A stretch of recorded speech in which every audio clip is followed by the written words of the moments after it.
Today on this special episode of I Watched This as an Adult Movie Reviews, I review Ant-Man and the Wasp Quantumania.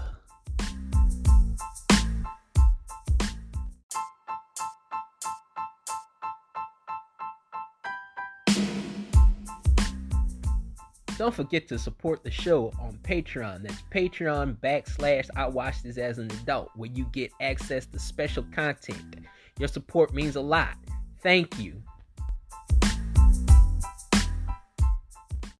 What is the perfect movie franchise? Does such a thing truly exist? The License to Watch podcast sets out to answer that age-old question. Join comedians Matt McGregor, Harris McCabe, and Colin Shaw as they dissect your favorite film franchises one movie at a time.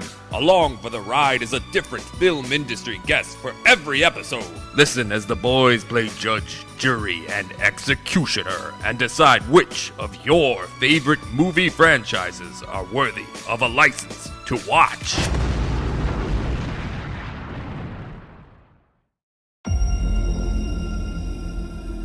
You're an interesting man, Scott Lang. You're an Avenger. You have a daughter.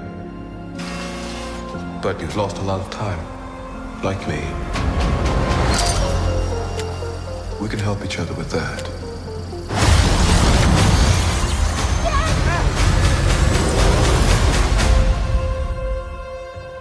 Who are you?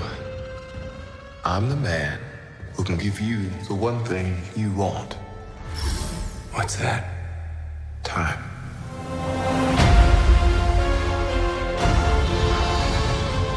It can rewrite existence and shatter timelines. You cannot trust him. I don't care who this guy is. I just lost so much.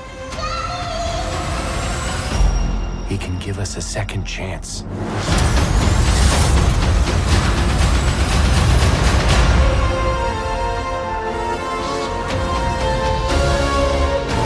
Let me make this easy for you.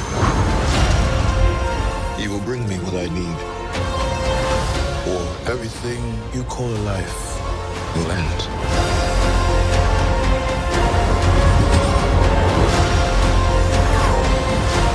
This is all my fault. You may not want her to watch this. We had a deal.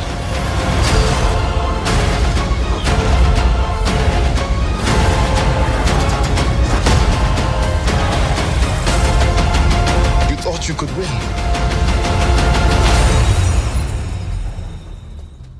I don't have to win. We both just have to lose. I'm sorry, Cassie.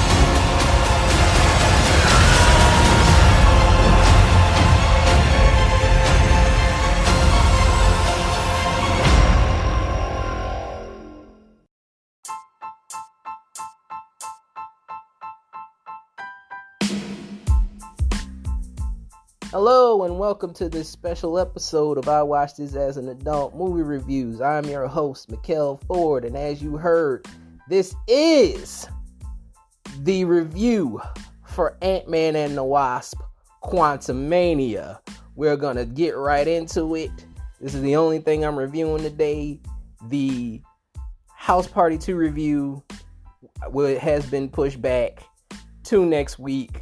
I will be doing that next week. I got a couple of things, which I'll talk about all those announcements at the end of the episode. So let's get right into this review. Let's not waste any time. And that's one thing I like about this movie. That's one thing I like about Ant-Man and the Wasp Quantumania, that this movie does not waste any time. This movie is very fast-paced. It's very fast-paced.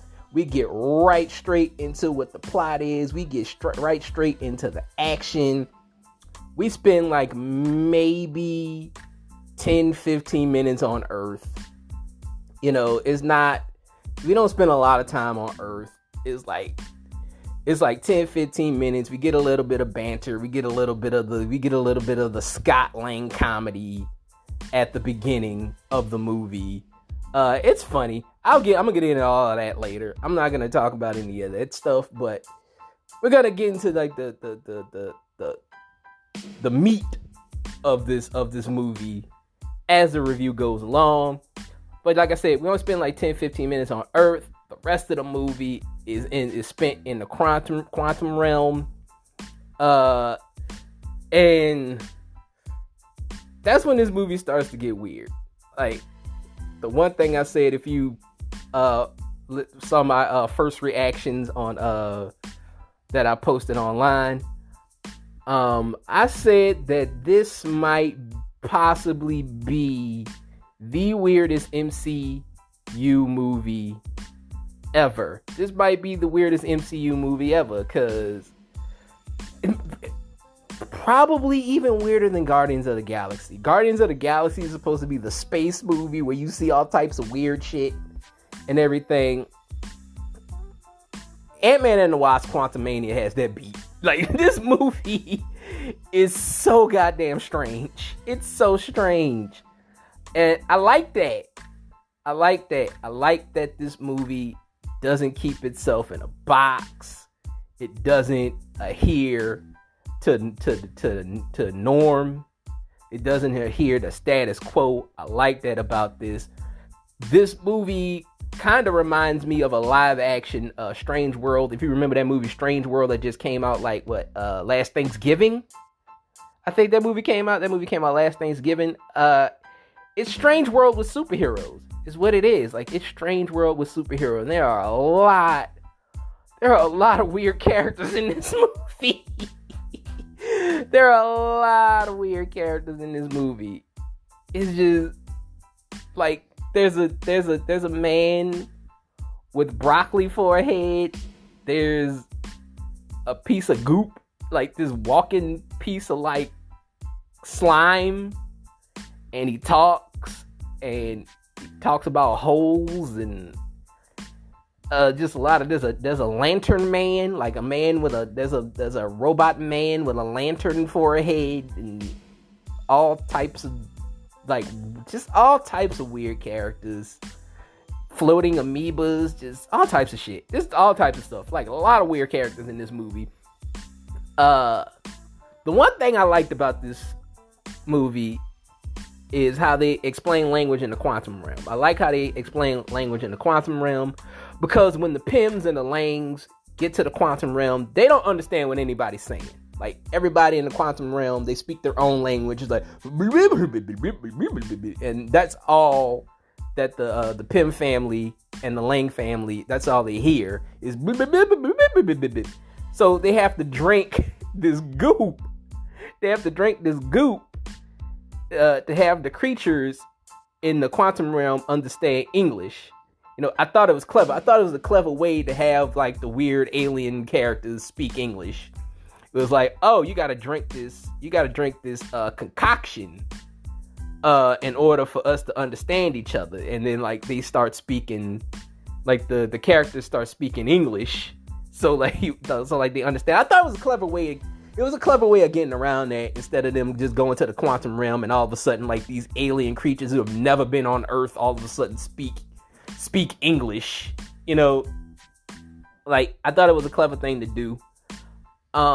There is humor in this film. But I don't think that it beats you over the head. Like, it's not like Thor: Love and Thunder. Like, Thor: Love and Thunder, like, the humor undercut the story a lot. I look back at Thor. I watched Thor: Love and Thunder again, and a lot of that humor undercut the story for me. Like, in this movie, the humor does not undercut the story. Like, that does not happen here. Let's talk about the characters now. Let's get into what you want to talk about, to what you want to hear. Paul Rudd is as lovable as ever as Ant-Man. Like, he's just got this like innocent, boyish charm about him. Just makes you love that character. You can't help but love that character. You can't hate it. You know, I mean, they do rub in that he saved the world like a bit too much in this movie. Like, they rub that in a lot. That's probably like one of the only like running gags in this movie that annoyed the shit out of me. Like, it annoyed me, you know. It annoyed me because like they kept saying that, you know, I saved the world, I saved the world, you know, I saved the world, right? I did this, you know, like it just, all right, I'm like, that's enough of that. The thing about this movie is that it's not really an Ant-Man movie. It's a Janet Van Dyne movie. Like, that's what shocked me. Because like Michelle Pfeiffer steals this movie. Michelle Pfeiffer steals this movie from everybody. From beginning to end. She's just amazing in this movie. Because like the movie mostly deals with her trauma of being stuck in the quantum realm for so long and the secrets that she kept from her family. So it's kind of like a redemption story. It's a redemption story for her. She made some past mistakes in the quantum realm, and she's just trying to fix it and make her family like trust her again. That's the main thing. Evangeline Lilly and Michael Douglas really have nothing to do in this movie. And I got my theories about that. Michael Douglas is just old. Like, he can't move the way he used to anymore. Like, you watch Michael Douglas in this movie and he moves like an old man. He's old. Like, he is old. He walks like an old man, you know, like he's about to retire soon, I think. He's going to retire real soon. And why not get that MCU check before you retire, right? But yeah, man, that's the only reason I think that he's not really active in this movie. Evangeline Lilly, that's a different story. Evangeline Lilly she's just had a lot of controversy about her, like the things she said online about COVID. So like they're just burying her in the background of this movie as much as possible, and I don't blame them, because like she said some wild stuff online. Like, she's just like Letitia Wright, you know, just like Letitia Wright. But they couldn't really hide Letitia Wright in Wakanda Forever because she was going to be the Black Panther. You can't really hide her all that much. But Evangeline Lilly, you can hide her because she's pretty much like a secondary character. You know, like the Wasp is a secondary character. You can hide her. So like that's what they do. They hide her as much as possible in this movie. Let's get to something I didn't like. Catherine Newton as Cassie. Catherine Newton as Cassie is possibly the most annoying character in this movie to me. It's not her fault.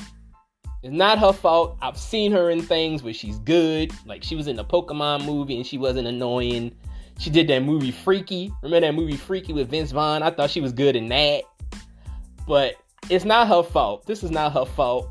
It's the writer's fault. Because no one knows how to write a teenager competently. Nobody knows how to write a teenager. Like, they always write them as whiny and annoying, and like that's what we get here. We get another whiny, annoying teenage character. And like, it makes me worry. It makes me worry for Young Avengers. Because, like, we all know Young Avengers is coming. She's going to be one of the Young Avengers. They're setting up all these younger heroes, all these teenage heroes in the background of these movies. Like, they set up Wiccan and Speedball. They set up Kate Bishop. Scar is in the end of She-Hulk. He doesn't say anything. But he's here. What else? Like I said, you got Cassie Lang here, who's going to be Stature. That's her superhero name in the comics. Her superhero name is Stature. We got a little peek of Elijah Bradley in Falcon and the Winter Soldier. We know he's going to be Patriot. Like, I don't know if they're going to recast that character because we barely see that kid. Like, they might recast him with somebody else. But it makes me a little worried because like half of these characters are kind of whiny. Wiccan and Speedball were whiny. Cassie's whiny. like I said, the only one that hasn't been like annoying to me. We didn't see enough of Elijah to be annoying, and we didn't see enough of Scar to be annoying. The only one that we saw a full show of was Kate Bishop. She's the only one that's not annoying to me, and it's maybe because she's a little bit older. Like, she's supposed to be in her early 20s. So that's probably why she's not annoying. But the rest of these teenage characters, like, they just don't know how to write a teenager. I don't know what's so hard about writing teenagers. Like, do you spend time with your kids? I mean, like, just look at your kid and write from there. I don't know what the. But anyway, let's move on. Jonathan Majors is amazing as King. Like, he brings just this certain amount of dread and danger in this, just from being on screen. Like, just from being on screen, he's an imposing figure, and he will use force to get what he wants. Like, another thing I like about this character is that he's remorseless. He has no heart. Therefore, you don't feel sympathy for him. Like, he's not that run-of-the-mill sympathetic Marvel villain. Like, he is Hitler. Like, that's the best way to describe King the Conqueror. It's like, he's Hitler. He wants to take over the world. He wants to be a dictator.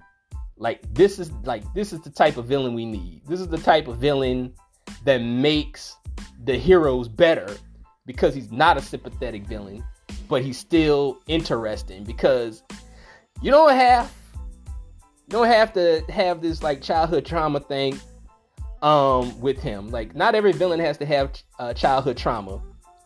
Some people are just evil. You know, like, some people are just evil, and we don't know why. But he's still an interesting character, because we don't know what he's going to do next. We don't know his plans. Like, we don't know what other diabolical scheme that he has, you know. So, like, I love this character. I love this. He might be a top tier villain for me. He might be one of the top tier villains in the MCU. We're gonna see. Oh yeah, MODOK. Let's talk about MODOK. Everybody's been talking about MODOK. All I got to say is, like, they use MODOK the way he should be used. That's all I got to say. I didn't have a problem with him. I just thought they used him the way he should have been used. Yeah, I really didn't have a problem with him. Overall, I had fun with this movie. I thought they did a good job of blending action and sci-fi and comedy together. I can't wait to see what King does next. Because, like, both of the after credit stingers are about him. So they keep you guessing about this character, because we don't even know because, like, just when you think you know what this character is, it switches up on you. And those, like, after credit stingers, like, they switch that character up on you, because he's in both of them. King the Conqueror is in both of them. A different version of King the Conqueror is in both of those after credit stingers. So it's just like, we don't know where this is going, but it's got me intrigued. This is a very, very good start to Phase 5. It's not a wet fart at all for me. Like, I enjoyed this movie. I enjoyed the hell out of this movie. I give it a 4 out of 5. I recommend it. Go out there and see Ant-Man and the Wasp. It's amazing. Quantumania, I mean. Like, go out there and see Quantumania. Go out there and see it. Like I said, the house party review will be next week. I also have a special Patreon episode coming up next week. The Black Panther 5-year anniversary review. I'm going to talk about how I feel about Black Panther 5 years later. Go become a Patreon member. The link is in the bio. So go become a Patreon member so you don't miss that. Until next time, peace.